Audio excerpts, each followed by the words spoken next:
এই মজদুর দলটির পক্ষ থেকে সারাতেই ঘোষণা দেওয়া হলো আমরা আমাদের উপর জুলুম নির্যাতনের কারণে দল হিসাবে তার অন্তর থেকে আমরা প্রতিশোধ নেব। তবে ক্ষতিগ্রস্ত ব্যক্তি এবং পরিবার তারা যদি ন্যায় বিচার দেওয়ার জন্য আদালতে যায় তাদেরকে আমরা সর্বাত্মক সহযোগিতা দেব।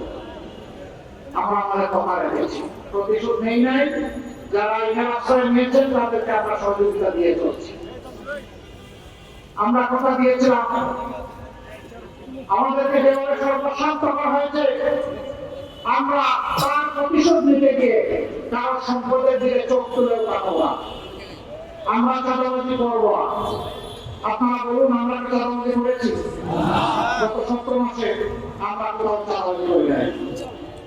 আমরা বলেছিলাম আমরা শত শত হাজার হাজার মানুষকে মামলার আসামি বানিয়ে মামলা বাণিজ্য করবো, আমরা মামলা বাণিজ্য করি নাই, আমরা কথা রেখেছি। এদেশে 5 তারিখ থেকে কোনো প্রশাসন ছিল না, সরকার ছিল না।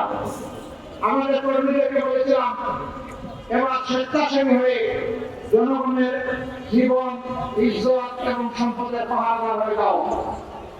আমাদের লক্ষ লক্ষ কর্মী সারা বাংলাদেশে সমস্ত ধর্মীয় প্রতিষ্ঠান সকল করবেন অর্গানাইজড হাউসেস এবং যাদের পটেনশিয়াল রিস্ক ক্ষতিগ্রস্ত হওয়া তাদেরকে আমরা পাহারা দিয়েছি।